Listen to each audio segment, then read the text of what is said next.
Glória a Deus, bom dia na paz do Senhor, amados irmãos. Meus irmãos, esse é o quarto domingo, embora ontem foi o terceiro sábado, e um domingo é sempre o primeiro dia da semana. Então eu desejo para os irmãos uma nova semana, cheia de saúde, de paz, de bênção, de vitória. Vamos para a lição de número 12, essa é a nossa lição, a promessa de vida abundante. Isso é uma promessa de Deus. Em outras palavras, vida abundante. Olha só, vida com qualidade de vida, né? Porque tem gente que vive, mas parece que está morto, né? Tem gente que vive, mas é tanto tribulação que nem sei se isso pode ser chamado de vida. Mas nós, independentemente das circunstâncias, podemos ter vida abundante. E é isso que propõe a lição de número 12. E o texto áureo, o texto mor, o texto maior dessa manhã está no Evangelho de João, capítulo 10, versículos 9 e 10. São dois versículos que compõem esse texto principal, que diz assim: eu sou a porta, se alguém entrar por mim, salvar-se-á, e entrará, e sairá, e achará pastagens. O ladrão não vem senão a roubar, matar e a destruir. Eu vim para que tenham vida e a tenham com abundância. Amém? Graças a Deus. A verdade prática diz assim: o Senhor Jesus tem uma promessa de vida abundante para quem se relaciona com Ele de maneira plena. Quem tem comunhão com o Senhor Jesus tem essa bênção para sua vida. A leitura bíblica em classe está no Evangelho de João, capítulo 10, dos versículos 7 até 18, onde está inclusive o contexto do nosso texto áureo. Então você pode pegar a sua Bíblia, abrir aí no Evangelho de João, nos acompanhar lendo a sua própria Bíblia, ou vai acompanhar pelo telão, ou pela lição bíblica dominical. Então eu convido os presentes para reverentemente se colocarem de pé para a leitura dessa passagem tão importante, que é o capítulo 10 do Evangelho de João, que tem como tema dado pela Sociedade Bíblica do Brasil, como Jesus, o bom pastor. Então vamos ler o primeiro versículo, que é o versículo de número 7. Todos juntos. Tornou, pois, Jesus a dizer-lhes: em verdade vos digo que eu sou a porta das ovelhas. Todos quantos vieram antes de mim são ladrões e salteadores, mas as ovelhas não os ouviram. Eu sou a porta. Se alguém entrar por mim, salvar-se-á, e entrará, e sairá, e achará pastagens. O ladrão não vem senão a roubar, a matar e a destruir. Eu vim para que tenham vida e a tenham com abundância. Eu sou o bom pastor. O bom pastor dá a sua vida pelas ovelhas. Mas o mercenário, que não é pastor, de quem não são as ovelhas, vê vir o lobo e deixa as ovelhas, e foge, e o lobo as arrebata e dispersa. Ora, o mercenário foge, porque é mercenário, e não tem cuidado das ovelhas. Eu sou o bom pastor, e conheço as minhas ovelhas, e das minhas ovelhas sou conhecido. Assim como o Pai me conhece a mim, também eu conheço o Pai, e dou a minha vida pelas ovelhas. Ainda tenho outras ovelhas que não são deste aprisco. Também me convém agregar estas, e elas ouvirão a minha voz, e haverá um rebanho e um pastor. Por isso o Pai me ama, porque dou a minha vida para tornar a tomá-la. Ninguém me tira de mim, mas eu de mim mesmo a dou. Tenho poder para dar e poder para tornar a tomá-la. Esse mandamento recebi de meu Pai. Meus irmãos amados, lição de número 12, então, tem por texto áureo João 10, 9 e 10. Eu sou o bom pastor. Se alguém entrar por mim, salvar-se-á, e entrará, e sairá, e achará pastagens. O ladrão não vem senão a roubar, a matar, a destruir. Eu vim para que tenham vida e a tenham com abundância. Antes de adentrar no comentário desse texto, uma leitura rápida, uma leitura superficial, ele inicia dizendo, eu sou a porta. Esse eu sou mostra um atributo divino de Jesus. Eu sou, na percepção hoje da língua hebraica, não tem a ideia de eu sou. Eu sou é um nome de Deus, é o único que é verdadeiramente. Até hoje, se eu for me apresentar em Israel, eu falo Ani Alberto, eu Alberto. Não tem a ideia do ser, do existencial. Só Deus que pode dizer, é o nome de Deus. Ele falou, quando Moisés perguntou, qual é o seu nome? Moisés disse, eu sou o que sou. Yerie, Asher, Yerie, eu sou o que sou. Então, esse é um atributo divino. E Jesus fala, eu sou a ressurreição, eu sou a vida, eu sou a palavra, eu sou a porta, eu sou o pastor. Então Jesus usa a expressão eu sou. Os judeus pegaram pedra para apedrejá-lo, quando falaram para ele, você nem tem 40 anos, nem viu Abraão, e está falando aí que Abraão se alegrou, falou, antes que Abraão existisse, eu sou. Então, mesmo eu sou. Então aí eu vejo o quê? A divindade da pessoa do Senhor Jesus, que está em unidade com o Pai. Um único Deus, eternamente subsistente em três pessoas, Pai, Filho e Espírito Santo. Segunda perspectiva, o corpo de Cristo não é uma seita religiosa, porque na seita você entra, depois você não tem saída honrosa para sair. Se você entrar numa seita religiosa, você não consegue sair, porque se sair eles vão te desumanizar, vão acabar com você, vira pessoal. Seita religiosa é assim. Aqui não, irmão, você está congregando conosco, irmão, agora eu quero congregar outra igreja. Amém, você é meu irmão, a mesma coisa, porque aqui não é seita religiosa. Seita religiosa, se você ousar sair, você está frito. Vão destruir sua reputação, vão destruir sua família, vão acabar com você. Vira pessoal, isso é seita religiosa. Olha o que Jesus fala, vai ser salvo, entrará e sairá. Glória a Deus. Porque assim, igreja não tem esse modelo de seita. A seita é perversa, porque a seita parte de um princípio que para ter salvação você tem que ser daquele grupo religioso. Isso é característica de seita religiosa. Muito bem, e ele vai falar aí as especificações do ladrão. Aliás, tem seita religiosa que pega esse versículo, quando Jesus fala que haverá um só rebanho e um só pastor, que nós acabamos de ler aqui. Tem gente, irmão, tem seita religiosa, né? Não é gente, grupos religiosos. Deixa eu pegar o versículo aqui, que fala, esse versículo 16, ainda tem outras ovelhas que não são desse aprisco. As seitas religiosas usam esse versículo. Então, tem irmãos lá da Assembleia de Deus, da Igreja Nazareno, ainda não são dessa denominação, desse aprisco. Convém agregá-los. Então eles ficam tentando levar você para a igreja dele, para a seita dele. Aí fala, aí haverá só um pastor, só rebanho. Não conhece contexto bíblico, né? O duro é irmão que acreditar nisso, né? Isso que é duro. Não vem na escola dominical, não faz um curso teológico, aí acredita numa bobagem dessa, numa interpretação exótica dessa. Por quê? Porque Jesus está falando dos judeus e dos gentios.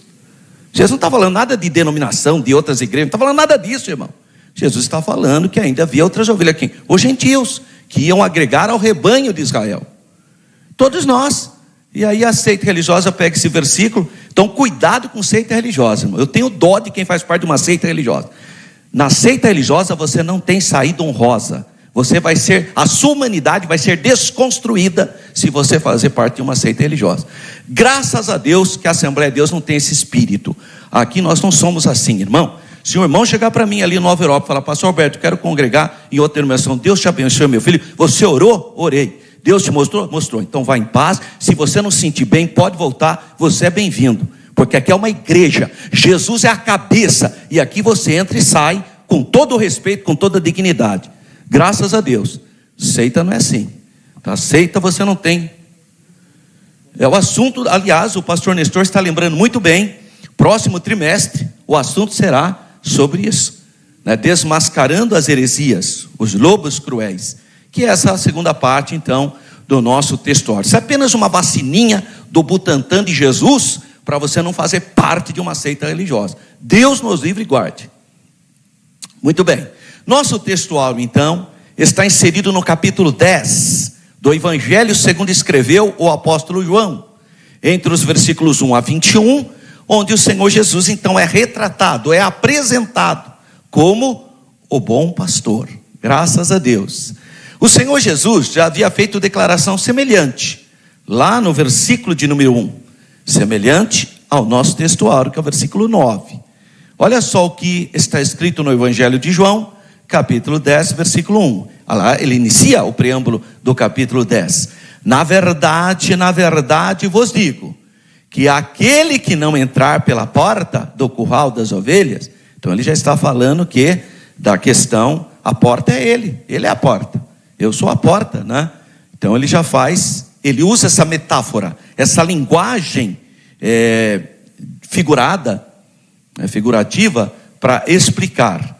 No versículo 7, olha só o que ele diz: em verdade vos digo, que eu sou a porta das ovelhas. Está vendo?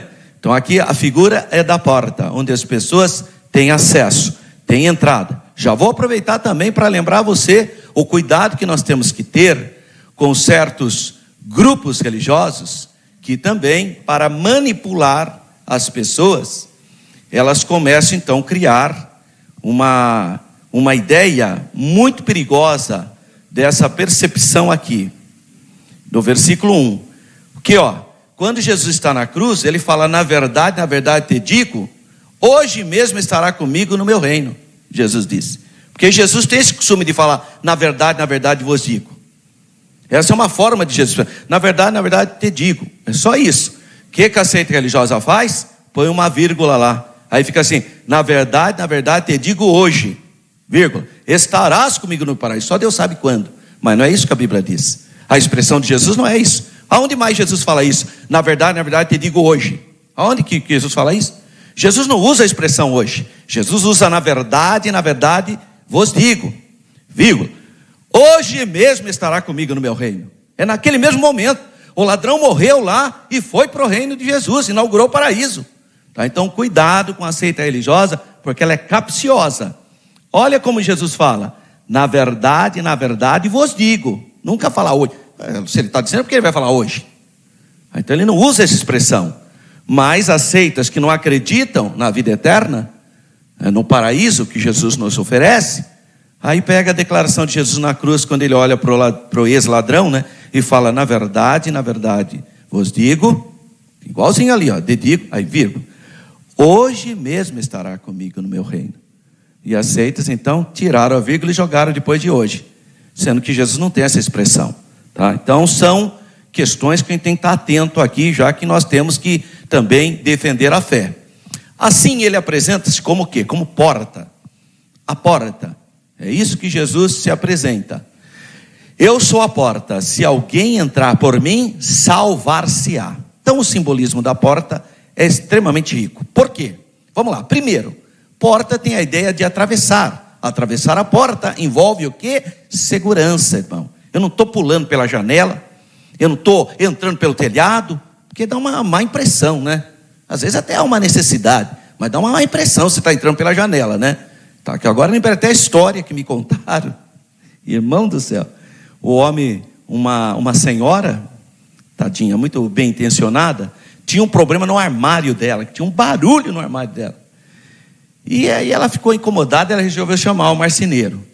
Chamou o marceneiro entrou, falou: onde é? Que é no meu quarto. Ela foi lá, mas eu não vejo nenhum barulho. Não, a hora que passar o trem, o armário balança. Falei: bom, mas que hora vai passar o trem? Daqui a pouco, entra aí no armário. Ele entrou, e o trem passou, balançou mesmo e tal. Quando ele saiu, o marido da mulher chegou. Aí o marido falou: o que o senhor está fazendo dentro do armário? Eu falei: eu nem vou explicar o que eu estou fazendo. Tem coisa que não tem explicação, irmão. Como que ele vai explicar que ele estava dentro do armário para escutar o barulhinho do trem? Então, irmão, tem que entrar pela porta. Não entra para o lugar errado que vai dar confusão. Ele falou: dona, senhor, eu nem vou explicar o que eu estou fazendo aqui dentro. O senhor não vai acreditar mesmo, né?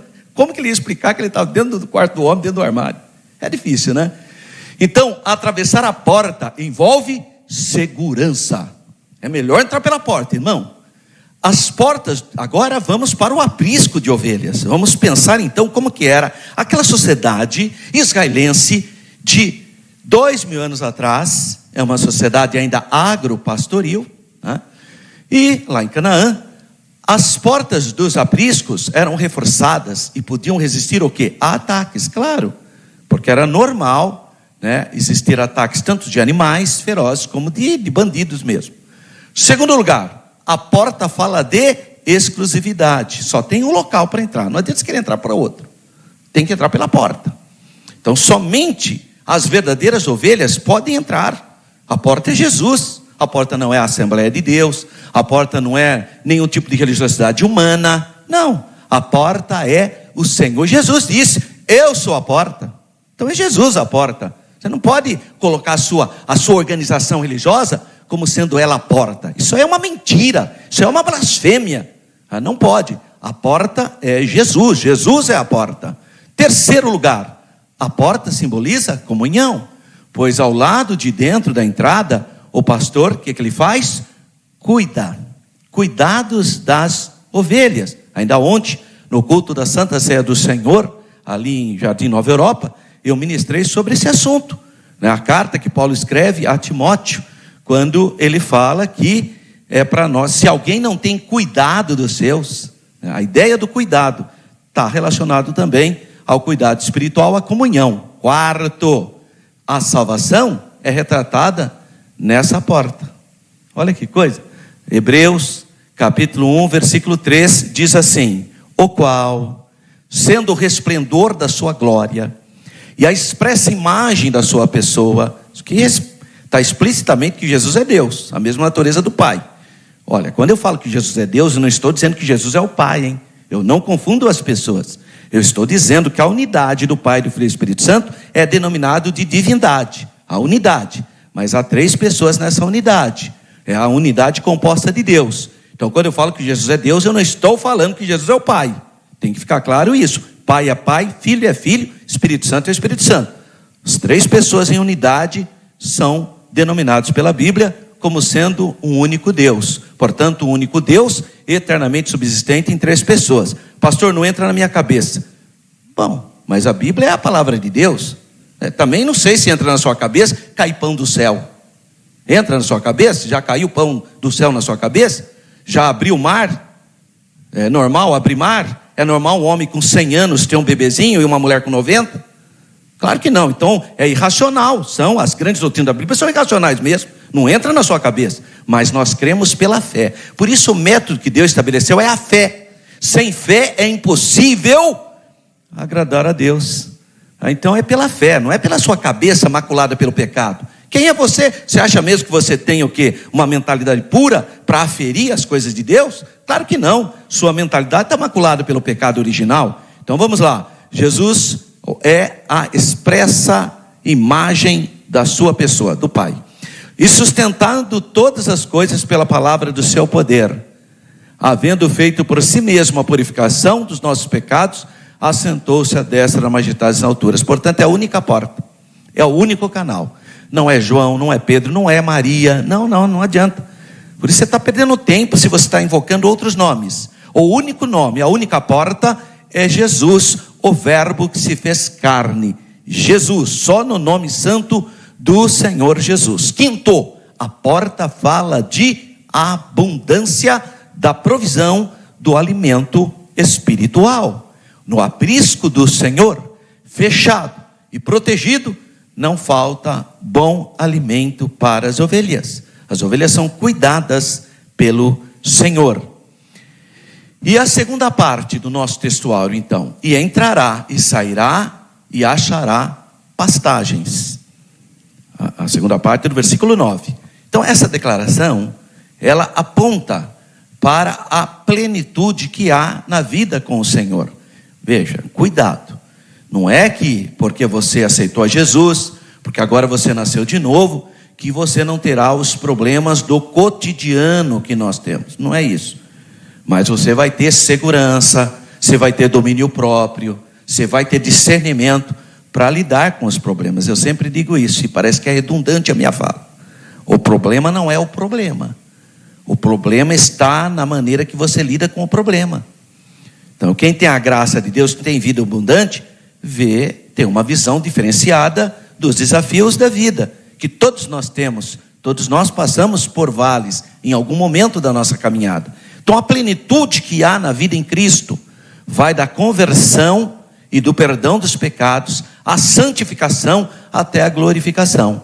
Então, novo nascimento, a conversão, novo nascimento, entra a justificação, o processo da santificação e finalmente, quando Jesus vier buscar a igreja, a glorificação. Então são processos espirituais, isso tem a ver com plenitude da nossa vida em Cristo.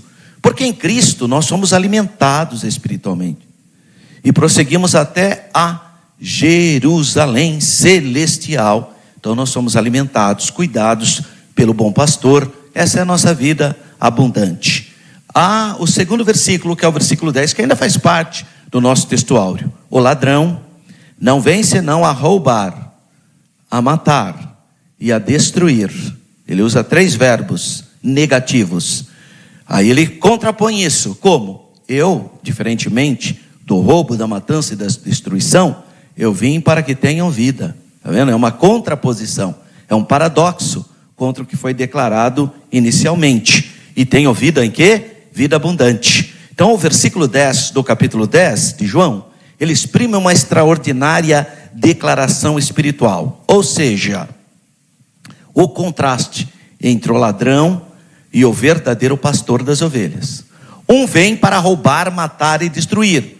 O outro vem trazer vida. E olha que interessante. Na parábola de Lucas, quando Lucas trabalha 3 parábolas, se não me engano é o capítulo 19, né, que ele fala da parábola da ovelha perdida, da dracma perdida e do filho pródigo. Na primeira parábola, que na verdade é uma ilustração, né, ele vai falar de um pastor. Um pastor que tem 100 ovelhas, 100, mas uma desgarra, uma ovelhinha desgarra. O normal, o pastor natural, ele ia raciocinar o seguinte: bom, eu perdi uma, eu tenho 99, você acha mesmo que eu vou sair? Está chovendo ou está fazendo muito calor, eu vou pisar em pedra, em espinho, vou me expor a perigo por causa de uma ovelha? Eu não, eu vou ficar cuidando das 99 para não haver mais desgarramento. Seria um argumento racional, razoável. O segundo pensamento seria o seguinte: quem manda ser desobediente? Fica como exemplo para as 99. Não vou, deixa sofrer. Tem que sofrer, irmão. Tem que sofrer mesmo, tem que arrebentar a cara. Não, o pastor não age dessa maneira. O verdadeiro pastor, ele deixa as 99. É impressionante, não tem lógica. De novo, não é uma questão de lógica. Aí entra a questão do amor. O pastor ama a sua ovelha. Ele enfrenta as feras, enfrenta desfiladeiros. A Bíblia não relata isso, mas há uma inferência. Enfrenta espinhos, enfrenta o frio ou o calor. E a hora que ele encontra a ovelha, irmão, ele podia pegar o cajado, mas dar uma bordoada na cabeça daquela ovelha rebelde, desobediente. Faz sua rebelde e dá uma cajadada na cabeça dela. Matar a ovelha. Ou se não matar, pelo menos dá uma boa exortação naquela ovelha. Ele não faz nada disso. Ele se alegra. Ele se alegra de tal maneira que ele abraça a ovelhinha perdida. Ele acolhe a ovelhinha, ele cuida da ovelhinha, ele passa o óleo, coloca nos ombros, não deixa nem a ovelha andar. E volta para o abrigo. Isso é o amor, isso é pastor. Pastor, ele foi estabelecido para curar pessoas. Ele foi estabelecido para resgatar pessoas. Ele foi estabelecido para pastorear o rebanho. O rebanho tem que estar alegre, satisfeito, porque ele tem uma visão. Não é, o que eu vejo hoje? Pessoas que querem que as ovelhas fiquem passando a mão na cabecinha do pastor. Está tudo errado, irmão. É você que é pastor, que tem que agradar as ovelhas, tem que ir atrás das ovelhas, tem que abençoar as ovelhas, tem que cuidar das ovelhas. É o contrário. Agora a pessoa chega atrasada no culto, todo mundo fica de pé. Parece aquela sala antiga da escola, na nossa escola antigamente, né? Que a diretora chegava, todo mundo ficava de pé, né? Acha que é uma estrela. Quer dizer, sendo que deve ser tudo ao contrário, irmão. Então é um fracasso ministerial que a gente enxerga por aí. Pessoas que são estrelas, que acham que o pastor tem que ser servido por... Ao contrário, o pastor é que tem que servir todo mundo. Graças a Deus, isso é dom de Deus. O pastor é um servidor de Deus, ele vai, ele põe a ovelha nas costas, tinha tudo para exortar, para acabar com aquela ovelha, porque ela é rebelde mesmo. Quem manda deixar as 99? Mas ele não leva isso em consideração, porque ele vai com uma palavra de cura, de restauração. Eu vou trazer a ovelha de volta para o aprisco. Isso é amor. Então, subverte a lógica natural. Contraste com o ladrão. O ladrão, ele quer lucro. Foi embora. Não servia para nada mesmo. Ele vai querer justificar. Capaz de ficar do lado do lobo, inclusive. Deus nos livre. Agora, o pastor não. O pastor, ele vai atrás da sua ovelhinha. Ele chora. Ele busca a ovelhinha. Roubar é o objetivo principal do ladrão. Mas ele também mata.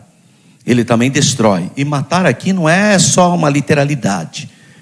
Tem gente que mata com palavras. É ladrão também. É salteador também. É mercenário também. Que mata as pessoas com palavras. Dá dó, irmão. Quanta gente que está ferida por palavras de mercenários. Outro dia uma irmã falou para mim que ela estava abalada porque ela foi na igreja e recebeu uma palavra que era para ela vigiar porque iam matar ela. Sei lá, uma coisa horrorosa. E eu fiquei ouvindo. A hora que ela terminou, eu falei: pastor, eu estou muito triste, eu estou ansiosa, essa palavra me perturbou tudo. Eu falei: então, fica tranquila, essa não é a palavra de Deus. Não, mas foi o pastor. Não é a palavra de Deus. A senhora quer saber o que a palavra de Deus profética produz? Edificação, consolação e exortação. Não traz medo, não traz ansiedade. Todas as vezes que você ouvir uma palavra, que você sair com medo, sair para baixo, sair triste, não foi a palavra de Deus. A palavra profética te edifica. Você leva a maior bordoada e sai alegrinho, irmão, dando glória a Deus. Leva a maior exortação. Apanha que só vendo, isso alegra. Oh, glória a Deus, Deus falou comigo. Isso é a palavra de Deus, é a palavra profética. Ela exorta, mas traz alegria, traz paz, traz conforto. Você sempre está sendo exortado porque Deus te ama, te prevenindo inclusive. Então a palavra profética, ela te conforta, te consola, te edifica. Se não tiver nada disso, esqueça, tira isso do seu coração. Não é a palavra da parte de Deus, mas é a palavra do homem mesmo. Então o mercenário, ele vem para roubar. O objetivo principal do mercenário, do ladrão, é isso mesmo. Ele também mata, destrói. Ainda na atualidade, né? Nós temos assistido isso. O ladrão, além de roubar, às vezes ele mata a vítima, por bobagem. Também, às vezes está drogado, está alterado, sei lá, qualquer movimento ele já pensa que... E aí acaba eliminando as pessoas. Normalmente sem motivo, né? Normalmente é sem motivo. Então ele traz o quê? Destruição, desestabilidade. Muitas famílias são basicamente desestruturadas. E isso reflete para toda a sociedade. Toda a sociedade sofre. Porque essa é a natureza do mercenário, do ladrão, do salteador. Ele vem com esse espírito de destruição. Infelizmente, essa triste e negativa realidade também encontra no campo espiritual. É triste isso, né, irmão? Mas tem gente que é assim, mercenário. É o lobo com pele de ovelha. Quando o indivíduo está à busca do seu próprio engrandecimento, pessoas que querem ser pastor para ficar rica. Um dia eu desafiei um camarada que falou assim para mim: se eu quiser ficar rico também, eu abro uma igreja para mim e fico rico. Falei: abre, eu quero ver, vai lá e abre a igreja, vamos ver se você vai ficar rico, vai lá. Desafiei ele. Tem gente que é sem noção, irmão, só porque vê infelizmente maus exemplos. Porque tem gente, irmão, que se figura, que se dirige em cima de exceções, em cima de maus exemplos. Não, irmão, que é isso? Você tem 70% de bons exemplos e vai pegar atrás de 30% de maus exemplos? Para, né, irmão? Tenha juízo, né? O seu cônjuge tem 70% de coisas boas, só porque tem umas fraquezinhas, você vai pegar em cima das fraquezas dele? Que postura é essa, meu irmão? Valorize, potencialize as boas coisas do seu cônjuge, dos seus filhos, da sua família. Todo mundo tem o seu lado bom. Potencialize isso. Ficar maximizando coisas que não edificam, que às vezes é uma exceção, às vezes é uma fraqueza em um momento adverso. Então tome cuidado para você não potencializar coisas ruins. Maximiza coisas ruins. Não, irmão. Procura sempre os bons exemplos, as boas atitudes. Então, irmão, uma pessoa que lidera, mas tem esse espírito de engrandecimento, de vaidade, que busca de riqueza, de posição social e fama, é o equivalente a um mercenário, que não é o pastor. pessoas que lesam seus fiéis, que roubam dízimos e ofertas da obra de Deus, isso é ladrão, é salteador. Mas fique tranquilo, viu, irmão? Quando você semeia no mundo, por isso que eu sempre ensino os irmãos, quando você pega o seu dízimo, você tem que entrar no seu quarto, apresentar a Deus, consagrar a Deus, que é para Deus que você está dando. Então, dos 100%, você devolve 90%, você devolve 10% e 90%, Deus te abençoa para você gerenciar com sabedoria. Então você pega esses 90%, tem a bênção de Deus. Isso é você e Deus, porque você apresentou a Deus. Agora, se alguém, seja em qualquer local, fazer alguma coisa errada com aquele santo dízimo que foi consagrado a Deus, com razão ele vai sofrer. Mas isso é ele com Deus, não é você não tem nada com isso. Irmão, então não vou dar mais o dízimo. Tal. Você está errado, você que está errando. Ou Abraão falou, será que o Melquisedeque é fiel? Será que o Melquisedeque... Não, ele vai lá e dá o dízimo de tudo. Porque ele está dando para Deus. Se o Melquisedeque pegou o dízimo e resolveu fazer uma fortaleza melhor em Jebus, isso é um negócio do Melquisedeque, você não tem nada com isso. Porque são relacionamentos com Deus diferentes. O meu é ser fiel no dízimo. O outro é quem administra o dízimo. Então são coisas diferentes, você não pode misturar as coisas. Por isso você nunca pode se desestimular para servir a obra de Deus. Qual é o argumento das pessoas? Não sei onde vai o dinheiro, porque não tem fé para dar o dízimo e quer uma justificativa. Você não precisa, não precisa. Não quer dar o dízimo? Não dê. Fique com 100%, por conta própria. Essa é a diferença. Eu fico com 90%, mas eu tenho a bênção de Deus, eu tenho a segurança. Quer ficar com 100%? Fica à vontade. Só que você está por conta própria. Pessoas que lesam os fiéis, que roubam os dízimos e as ofertas da obra de Deus, esse é ladrão e salteador, e Deus trará juízo, mais cedo ou mais tarde, não tem a menor dúvida, irmão, Deus trará juízo. O incisivo contraste com os resultados destruidores dos falsos mestres, é que Jesus proferiu essa palavra numa perspectiva muito forte, porque ele fala categoricamente. O que ele fala? Todos os que vieram antes de mim eram ladrões e assaltantes e mercenários. É o que ele fala em João capítulo 10, versículo 8. Compare com o profeta Jeremias, capítulo 23, versículo 1 e 2. Ai dos pastores que destroem e dispersam as ovelhas do meu pastor, diz o Senhor. Então, claro que nós temos uma relação entre o Novo e o Antigo Testamento. Portanto, assim diz o Senhor, o Deus de Israel, contra os pastores que apacentam o meu povo, vós dispersaste as minhas ovelhas, e as afugentastes, e delas não cuidastes. É a profecia de Jeremias.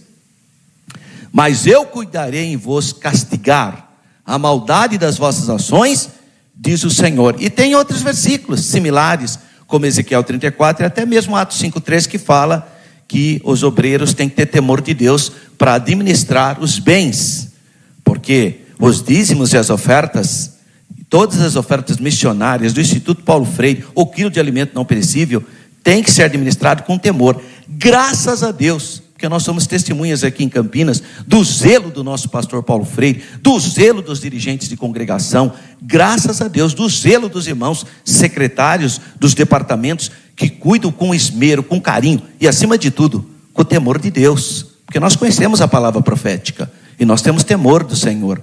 Então o Senhor Jesus, o verdadeiro e único pastor das ovelhas, ele declara explicitamente: eu sou o bom pastor dá a vida pelas ovelhas. É o que o Senhor fez por nós. Jesus nos dá vida eterna e nos dá também vida abundante. A fonte dessa vida está no próprio Deus. E aí vem a questão da autonegação, que é o ensino primordial referente à verdadeira vida, sendo esse um princípio bíblico que valoriza coisas espirituais e não materiais. Ele vai contra a percepção mundana. O mundo valoriza as coisas materiais. Você é respeitado de acordo com o seu dinheiro. A pessoa tem dinheiro, ela respeita. Esse é o mundo, é o padrão do mundo, mas não é o padrão de Deus. Olha só o que diz a palavra de Deus em Lucas capítulo 9, versículos 23 e 24. Se alguém quer vir após mim, negue-se a si mesmo, porque esse nosso estilo de vida não tem nada a ver com a perspectiva bíblica. Tome diariamente a sua cruz e siga-me, Pois quem quiser salvar a sua vida, a perderá. Mas quem perder a vida, esse sistema aqui de vida, por minha causa, este a salvará. Então essa é a observação que encontramos no Evangelho de Lucas, proferidas pelo Senhor Jesus. Amém. Vamos então para o corpo da lição. Jesus, a fonte de vida abundante. Esse é o primeiro tema da nossa lição. A fonte de verdadeira vida. O Evangelho de João, no capítulo 10, apresenta o Senhor Jesus como bom pastor. Bom, esse pastor então se relaciona com as suas ovelhas, como eu vim já apontando para isso. O que ele faz? Ele protege, dirige, está sempre na frente delas, está no caminho, ele é a referência, ele livra do perigo. Esse é o papel mesmo do bom pastor. O Deus que provê para todos os animais, todos os vegetais, ele cuida das necessidades básicas, cuida das nossas necessidades emocionais, cuida das nossas necessidades espirituais, cuida das nossas necessidades materiais. O Deus Todo-Poderoso, ele é o grande pastor. Além dessa imagem do pastor do Evangelho de João capítulo 10, Jesus apresenta também como a porta das ovelhas. Então no capítulo 10 nós temos duas figuras de linguagem, duas metáforas interessantes. A metáfora ou a figura do pastor e a metáfora ou a figura da porta, tá? Pastor e a porta. Essa porta então simboliza o caminho da salvação espiritual, em que um relacionamento pessoal com o Senhor Jesus é um relacionamento que vai nos trazer um relacionamento de vida abundante.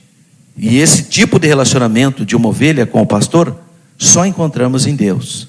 Nosso Senhor Jesus aparece nesse texto como a fonte verdadeira de vida e vida abundante. Portanto, quem está procurando vida em relacionamentos, em relaxamentos mentais como yoga e outras coisas mais importadas do Oriente, quem busca na filosofia, quem busca na política, quem busca na psicologia, não vou dizer que está perdendo tempo, porque acho que todo estudo é válido, mas não tem comparação com o que é ter um relacionamento com Jesus. Não tem. Jesus é o verbo que se fez carne. Jesus é Deus encarnado. Então não tem comparação, não dá nem para fazer comparação, porque é incomparável mesmo. Então não dá. Quer ter uma vida verdadeira, abençoada, quer ter paz de espírito, quer ter segurança de vida eterna, tem que crer em Jesus Cristo como seu único e suficiente Salvador. Graças a Deus. Quando encontramos, podemos viver a verdade, fazendo bem para a glória de Deus Pai.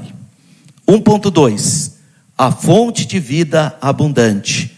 Versículos 8 e 10 do capítulo 10 de João. O Senhor Jesus faz então o contraste entre ele, que é a porta, e os outros que vieram antes dele, mas foram identificados pelo próprio Senhor Jesus como ladrões e salteadores. Eles só têm um interesse, é tirar. Eles não vieram para contribuir, para abençoar, para dar. Eles vieram para subtrair. Nosso Senhor Jesus, ao contrário, veio para dar, para trazer. Olha o texto áureo da nossa fé. João 3,16. Porque Deus amou o mundo de tal maneira que deu o seu Filho unigênito. Olha a diferença. O verdadeiro pastor abençoa, ele traz, ele edifica, ele traz algo, e não apenas subtrai, né? Então ele veio trazer vida no lugar da morte, e vida em abundância. Aqui então podemos fazer um contraste entre o agir de Deus e o agir do maligno, entre o agir do Senhor Jesus e o agir dos demônios. Há um contraste entre o agir do Espírito Santo e o agir dos homens, que são muitas vezes maculados por espíritos de ganância. O diabo, nosso adversário, ele busca o quê? Destruir a vida, destruir aquilo que Deus projetou para nós. Pelo menos ele tenta, né? Por isso que nós temos que estar orando. Deus, por intermédio do seu único Filho, Jesus Cristo, nosso Senhor, devolveu a vida, nos amou, nos acolheu, nos perdoou, apagou os nossos pecados, morreu substitutivamente, nos deu vida, nos deu dignidade, abriu nossos olhos. Glória a Deus pelo que o Senhor Jesus fez por nós na cruz do Calvário. Que libertação extraordinária Cristo conquistou para nós na cruz do Calvário. Isso é a verdadeira vida que só Deus, mediante a graça redentora, expiatória, libertadora, e Jesus conquistou para nós na cruz do Calvário, só Jesus nos pode dar, graças a Deus. 1.3, a fonte de amor. O versículo 11, o Senhor Jesus menciona novamente a imagem, a figura do bom pastor. O bom pastor que dá a vida pelas ovelhas, que além de proteger e de cuidar, ele dá a vida. O Senhor Jesus, o Senhor Jesus conhece as suas ovelhas. Ele conhece, mas também é conhecido pelas suas ovelhas. Isso tem a ver com uma ideia de comunhão. Por isso que nós temos que orar, termos relacionamentos com o Senhor Jesus. O Senhor Jesus ressuscitou, Ele está vivo. E nós cristãos temos que ter essa experiência com o Senhor Jesus, conversar com o Senhor Jesus, invocar o nome santo do Senhor Jesus. Nosso Senhor afirma que, da mesma forma que Ele, o Pai, é conhecido, ou seja, tem comunhão, tem relacionamento, conhecido profundamente, Ele também é conhecido pelas suas ovelhas. Ele entregou a vida por nós. Nós temos que ter esse relacionamento com o Senhor. Por isso ninguém pode tirar as suas ovelhas das mãos do Senhor. Ele zela por elas, Ele cuida por elas, graças a Deus. Olha que bonito. Ninguém, que às vezes tem pessoas que falam, irmão, teve um crente lá que o demônio pegou. Não, é um desviado, né, irmão? Porque um crente que tem o Espírito Santo, não existe essa possibilidade. A Bíblia é clara, o maligno não lhe toca. Então nós somos protegidos pelo Senhor. Então não precisa ter medo. Você tem comunhão com Jesus, a sombra do Onipotente descansará. Você está protegido. Agora, se a pessoa é desobediente, vive uma vida toda atrapalhada, de hipocrisia, aí é outra coisa, né, irmão? Então precisa ter discernimento. A relação com as suas ovelhas é baseada então no amor, que pode ser testemunhado no relacionamento do Senhor na Santíssima Trindade. Por quê? A teologia oriental trabalha muito esse tema. Deus é amor. Aí ele faz a pergunta: antes de existir terra, a humanidade, os planetas, os seres angelicais, antes de existir qualquer criatura angelical, qualquer criatura espiritual, antes de tudo isso, quem existe? Deus. E se a Bíblia fala que Deus é amor, quem é o objeto do amor de Deus? Então só pode existir o quê? No princípio, quando não tem ninguém, mas só Deus, há um relacionamento amoroso entre o Pai, o Filho e o Espírito Santo.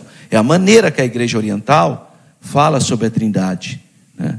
Que é na base do amor de Deus. Dessa forma, o Senhor Jesus é a fonte do amor do bom, entre o bom pastor e as suas ovelhas. Ele é então a fonte transbordante de vida abundante. Ter comunhão com Jesus, você está no bom caminho para ter uma vida abundante. Tema 2, vida abundante. O conceito de vida abundante. Bom, mediante o relacionamento, então, a comunhão que nós temos entre o Senhor Jesus, que é o nosso bom pastor, nós podemos compreender o significado de vida abundante, mencionado em João capítulo 10, versículo 10. Sabendo que o ser humano tem necessidades.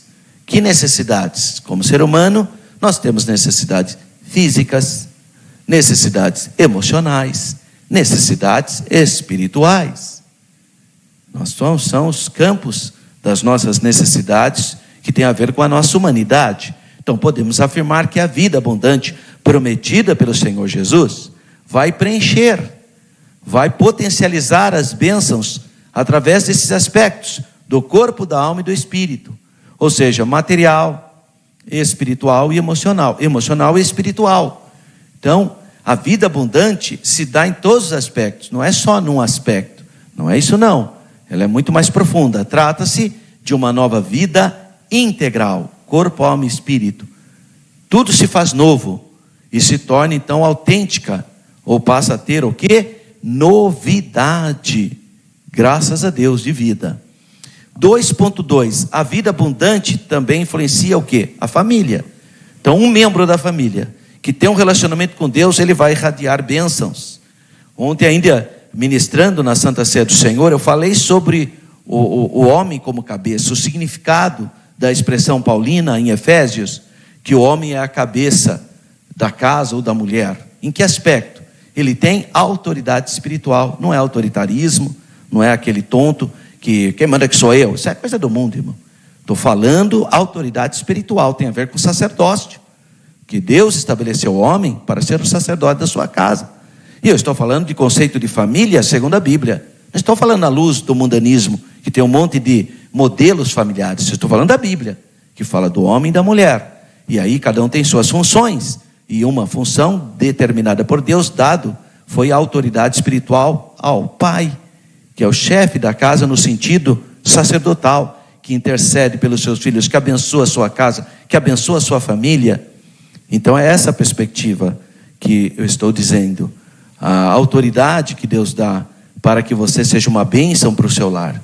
No episódio bíblico, na ocasião da libertação, quando Paulo e Silas estão presos, o carcereiro de Filipe, apavorado, pergunta a Paulo o que podia fazer para ser salvo. Ele fala, quando ele vai se suicidar, Paulo grita: não faça isso, não tire sua vida, estamos todos aqui. Depois do grande terremoto que aconteceu em Filipe, porque a cidade de Filipe está na atual Turquia, ali naquela região, onde tem a famosa placa tectônica da Anatólia, e vive tendo terremoto naquela região. De modo que o apóstolo Paulo respondeu. Qual foi a resposta? Atos 16:31. Crê, exerça fé no Senhor Jesus Cristo e serás salvos tu e a tua casa. A promessa para o nosso lar. Graças a Deus. A salvação em Cristo não se aplica então só para aquele carcereiro, mas é extensiva.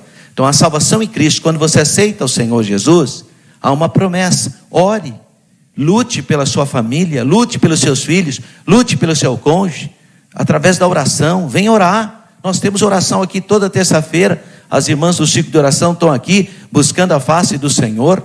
Nós temos oração aqui, culto de ensino toda sexta-feira na igreja sede. Nas nossas congregações, toda terça-feira tem culto de ensino e oração. Temos oração, temos o ciclo de oração. Então é possível você lutar pelo que é importante para você, que é sua família, que é o primeiro altar. Então a salvação em Cristo não se aplica apenas àquele carcereiro. Será salvo tu e a tua casa. É mais lato, é mais expansivo. E não se resumia apenas no livramento físico, da punição que o Estado daria a ele, se os presos tivessem fugido, porque ele era o responsável por aquela população carcerária. Então, olha que interessante. Então o livramento não foi só físico, mas principalmente foi um novo tipo de vida, um livramento espiritual, e isso com uma promessa de toda a sua casa também ser abençoada. Assim nós aprendemos que a vida abundante prometida por Jesus abrange em toda a nossa casa. Você pode ser o instrumento de bênção para a salvação de toda a sua família. Lute pela sua família, orando, se consagrando, clamando a Deus. 2.3, diversas bênçãos provenientes dessa vida abundante. Quando passamos a ter então um relacionamento com o Senhor Jesus, orando, lendo a palavra, glorificando o seu santo nome, nós vamos desenvolvendo o quê?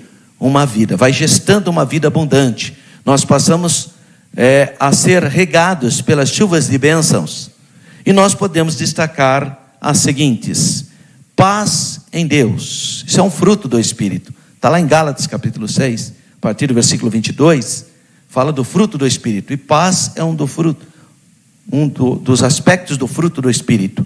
A paz em Deus e a tranquilidade na hora de tomar decisões. Então, irmão, você ora a Deus, aí vai fazer aquele negócio, você não sente-se confortável, porque Deus está cuidando de você. Não é para você fazer aquele negócio. Agora você ora a Deus e sente-se confortável, você sente a bênção, pode fazer um negócio, Deus vai abençoar. Deus vai fazer isso com você. Para tomar as decisões, ora. Chama a família, ora. Para comprar um imóvel, para comprar um veículo. Reúne a família, ora a Deus. Agora a pessoa faz toda a cabeça dele, meu Deus do céu, não ora, e vai lá e faz. Você está por conta própria, irmão. Você não buscou a direção de Deus. Aí, com razão, você sofre. Então procura entender a vontade de Deus. Busque o fruto do Espírito, que é a paz. Essa é uma realidade prometida nas Escrituras e tem a ver com os aspectos da vida abundante. a paz em Deus. O que mais? Vida abundante é a prática do amor.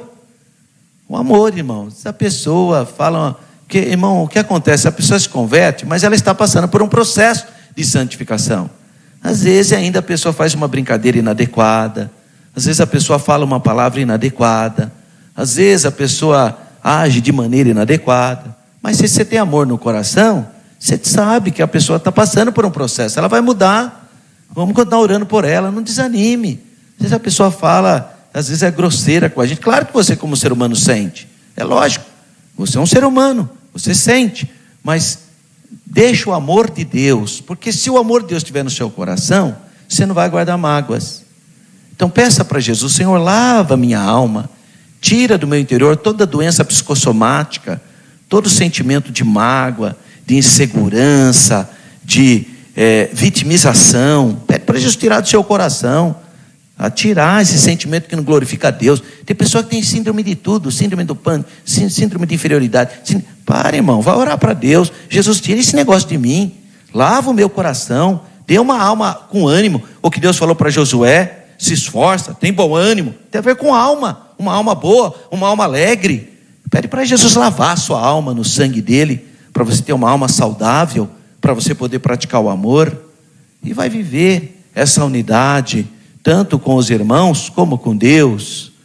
Vida abundante é cultivo da esperança. Quer dizer, mesmo às vezes, num ambiente que não tem esperança, Deus entra com providência, Deus faz milagres. Vocês conhecem a minha história? Eu cheguei num momento que as pessoas acharam que eu ia partir. E amém, eu também estaria com Jesus. Isso não é o problema. Como Paulo fala, lá é muito melhor. Mas eu observei uma coisa na minha esposa, na irmã Renata. Enquanto todo mundo estava achando que eu ia partir, ela estava preparando um monte de coisa para quando eu saísse do hospital. Porque ela tinha esperança. E a vida abundante gesta esperança. Diferentemente da irmãzinha que me encontrou aqui numa sexta-feira e falou: nossa, pastor, eu já estava orando para Deus te receber na glória. A irmã Renata estava preparando até uma academia para mim, porque ela sabia que eu ia precisar. Isso é esperança. Enquanto tem vida, tem esperança. O irmão Josué aqui. Irmão Josué é outro milagre. Eu fui lá no hospital, irmão. Vi a situação do irmão Josué lá naquele estado. Os médicos já falando para a gente ir lá para despedir dele. Olha ele aqui, irmão. Glória a Deus pela vida do irmão Josué. Essa escola dominical orou pelo irmão Josué. Todo de manhã nós estávamos aqui orando. Os irmãos são testemunhas disso. Oraram por mim também. Nós temos milagre aqui, irmão Josué. Porque Deus ainda tem um plano na nossa vida. Senão ele tinha levado nós. E nós estávamos muito melhor, inclusive. Mas Deus tinha um plano. Glória a Deus. Então, tem esperança. Tem esperança. Esperança aquele seu filho que pode ser que nesse momento não está na igreja. Tem esperança, ore por ele. Para, minha irmã, já entreguei na mão de Deus. Não quero nem saber mais. Quem não quer saber, irmã? Para com isso. Tem esperança. Creia, ore. Vem orar aqui terça-feira com a irmã Elzinha. Vem buscar, vem chorar aqui na presença de Deus. Deus vai honrar sua fé. Deus vai honrar sua fé. Tem esperança. Perseverança na paciência. Porque não é fácil. Tem hora que a gente perde a paciência, né? Nós somos seres humanos. Tem hora que a gente fica nervosinho. Ou nervosinha. Aí o mundo fala: vai pescar. Não, você vai orar. Que vai pescar? Bom, tem irmão que vai pescar mesmo, tudo bem. Mas é para orar. É para orar, irmão. Ó, eu não estou falando que é proibido pescar, hein? Vai falar que o pastor Alberto falou que é proibido pescar, que eu nego, hein? Tá? Eu estou falando que tem que orar. Buscar a presença de Deus. Tá? E além do mais, eu gosto de pescar também, irmão. Só que eu gosto de pescar lambari, né? Eu não sou de pescar em alto mar, sabe? Esse negócio de vara, sofisticado. Isso eu não tenho chamado para isso, não. O meu negócio é lagoinha, sabe? Aquela coisinha humildezinha. É isso aí. Bom, 3. Quem identifica a vida abundante? O que identifica ter uma vida abundante? Vamos lá então. Primeiro aqui, 3.1. A alegria do Senhor. O Novo Testamento, o apóstolo Paulo escreveu aos Tessalonicenses. Olha que bonito. Regozijai-vos sempre. Glória a Deus. Alegria. Alegria é uma característica, porque você é salvo. Salvo pelos méritos de Jesus. Jesus te salvou, Jesus te ama. Então você tem um coração cheio de alegria. Graças a Deus. No Antigo Testamento, Neemias, quando ele está lá naquela luta para levantar. Porque, irmão, olha que interessante. Deus mandou Zorobabel para levantar o templo. Deus mandou Ezra para ensinar a lei. E Deus mandou Neemias para reconstruir o muro. Deus tem cada pessoa numa função certa. E Neemias declarou: a alegria do Senhor é a nossa força. É verdade, irmão. Se você tivesse a alegria do Senhor, não tem tempo ruim. Pode estar caindo uma tempestade, você vai, que maravilha. Hoje nós vamos se molhar tudo, mas nós vamos orar. Eu acho que Deus tem uma palavra especial para mim. Alegria do Senhor. Alegria do Senhor não tem tempo ruim, irmão. Você está sempre predisposto, porque a alegria do Senhor é a nossa força. Graças a Deus. Logo, a alegria faz parte da identidade de quem tem relacionamento com Deus, quem lê a Bíblia, quem ora, quem participa dos louvores de adoração, tem vida abundante. E um dos aspectos é a alegria. E é uma virtude, hein? É um aspecto do fruto do Espírito. De novo, eu disse 6, né? É Gálatas 5:22. O fruto do Espírito. E em Provérbios, o sábio, há 3.000 anos atrás, escreveu no número 17, verso 22. A alegria é um bom remédio. Sabiam disso? A alegria é remédio. Olha que coisa bonita. Então essa virtude mostra que estamos bem, em paz, cheios de vigor. Isso é vida abundante. 3.2, gratidão. Irmão, hoje o mundo é extremamente ingrato. Você ajuda a pessoa, sabe o que ela fala para você? Você não fez mais do que sua obrigação. É esse espírito de ingratidão que jaz no mundo. Crente não. Crente que tem vida abundante está agradecendo por tudo. Obrigado, irmão. Obrigado, graças a Deus. Obrigado por ter orado por mim. Obrigado por ter me acompanhado. Obrigado por ter me ajudado. Você tem coração cheio de gratidão. A gratidão é uma virtude cristã. O pagão Ciro, há 2.000 anos atrás, no Senado romano, ele escreveu, filósofo, político, senador de Roma, pagão, mas ele escreveu lá: a gratidão é a mãe de todas as virtudes. Já pensou? A gratidão é uma virtude cristã. Revela o quê? Humildade, ao mesmo tempo dependência total de Deus. Olha o Salmo 113, irmãos. O salmista diz: bendize a minha alma ao Senhor. Bendize a minha alma ao Senhor, e tudo o que é em mim, bendize o seu santo nome.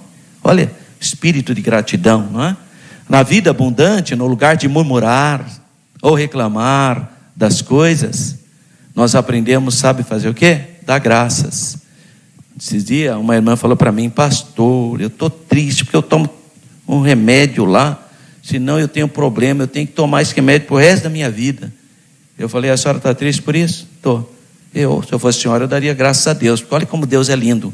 Pegou um cientista que acho que nem conhece a senhora, um cientista que eu acho que até pagão, um cientista mundano, e não é que ele fez um remédio por causa da senhora. Foi Deus que fez isso, irmã. Usou o cientista para um remédio só para a senhora. Então quando a senhora pegar aquela caixinha, a senhora dá graças a Deus que Deus usou um cientista que não é nem crente, que nem conhece a senhora, para cuidar da sua saúde. Tome com alegria esse remédio, irmã. É uma questão de visão. Pare de reclamar e dá graças a Deus que Deus está cuidando de você. Deus está cuidando. E se não tivesse o remédio? Então, dê graças. Jesus cura instantaneamente, mas Deus prepara outros meios. Te dá um remedinho, te dá outros meios para você poder usar. Às vezes te dá uma muleta, uma cadeira. Glória a Deus, irmão. Então seja grato a Deus. Não que Deus não cura, Deus cura. Eu creio que Jesus cura. Mas também tem métodos que Deus nos abençoa, tá? Então aprenda a usar as tecnologias com gratidão. A vida abundante no lugar de ficar murmurando, reclama por tudo. A gente reclama por tudo, irmão. Eu lembro de um irmão que todas as vezes você dava o microfone para ele orar, meu Deus do céu, desse mundo perverso, todo mundo desviado. É aquela oração de Elias, né? Só eu fiquei. Olha que humildade. Só ele ficou. Todo mundo está errado. É você que está de ponta cabeça, irmão. Está todo mundo certo, é o contrário. Então, para de murmurar, de reclamar. Olha que igreja linda que nós temos. Então, irmão, aqui essa igreja, irmão. Uma orquestra extraordinariamente linda. Um coral acima da média do Brasil. Uma igreja cheia de talentos. Um pastorzão. Nós só temos coisa boa, irmão. Então, venha para o culto com alegria. Viu? Venha com alegria para o culto. Deixa eu dar um toque para os irmãos. Tem gente que vem no culto de sábado na ceia e acha que já cumpriu a obrigação e não vem no domingo. Fraqueza espiritual. Fraqueza espiritual, irmão. A não ser se for uma coisa justa, né? Foi trabalhar, acabou a gasolina do carro, sei lá eu. Mas se você tiver fé, Deus enche seu carro de gasolina. Deus faz um milagre, se tiver fé, se tiver vontade. Não, irmão, veio no culto de ceia, no segundo sábado, vem com alegria no domingo também, participar, porque culto é culto.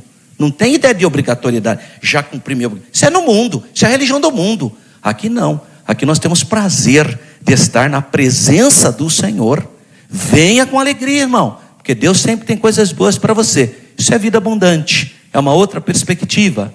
1 Tessalonicenses, capítulo 5, versículo 18. Em tudo dai graças. É tudo, irmão. Mas veja bem, tudo. Mas tudo.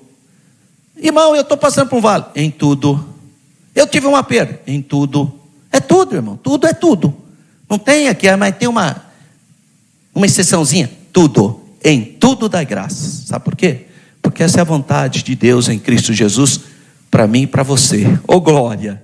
Você recebe essa palavra, irmão? Amém?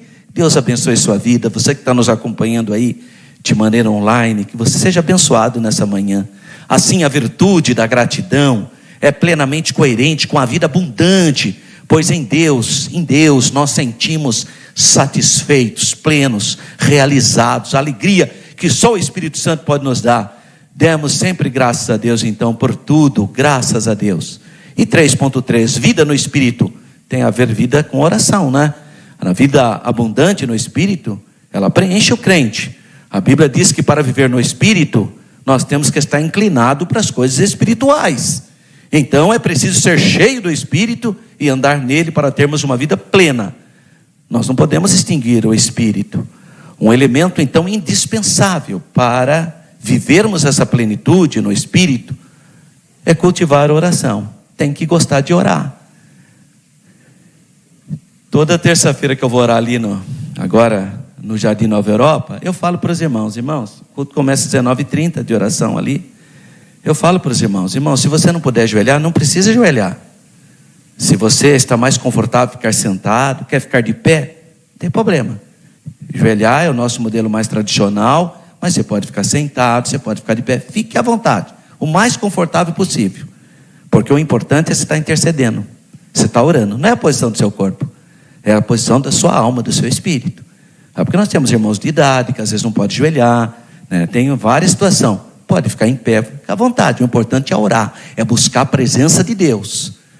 E Paulo aqui fala que nós temos que orar sem cessar, orar o tempo todo, orando e dando graças a Deus. Em todo o tempo precisamos reconhecer que na rotina da nossa vida, dentro do carro, no trabalho, você pode estar orando, né? Orando na hora de deitar, na hora de levantar. E o apóstolo Paulo, ele nos exorta na carta aos Colossenses 4:2, perseverai em oração, não pare de orar. Para nós encerrarmos, o Senhor Jesus é a fonte então de uma vida alegre, abençoada, abundante, e Ele prometeu isso para nós. Essa promessa está disponível a cada um, para mim, para você que está me acompanhando de maneira remota. Isso tem a ver com o relacionamento com o Senhor. Nesse relacionamento, nossa família é abençoada, nosso cônjuge, nossos filhos, nossos vizinhos, as pessoas que trabalham com a gente, nós podemos desfrutar grandes bênçãos com alegria e com o coração cheio de gratidão. Então a vida abundante em Cristo é a nova vida que o Senhor prometeu para todos que aceitam a Cristo, que confessam a Cristo, que exercitam fé no sacrifício expiatório do Calvário, no Senhor e Salvador Jesus Cristo. Amém. Bem, se Deus nos permitir, 2025 está chegando aí. Em novembro nós vamos fazer uma viagem para Israel. Se você desejar ir, entre em contato com a Renova. Ela vai te dar todas as orientações. E última lição, hein, pastor Nestor? 29 de dezembro. Então olha, pastor, olha só o desafio que eu vou lançar. Não para os que estão aqui, mas para quem está nos assistindo remotamente. Você que nunca veio esse ano, 2024, nunca veio presencialmente numa aula. Deus está te dando essa oportunidade, é dia 29. Dia 29 é o dia que você vem presencialmente, tá bom? Último domingo do mês, as promessas de Deus são infalíveis. Pensa numa lição lindíssima, vale a pena você se esforçar e participar. Que Deus continue te abençoando, que você tenha uma semana linda, abençoada, cheia de graça, de gratidão, de saúde. Em nome de Jesus, amém.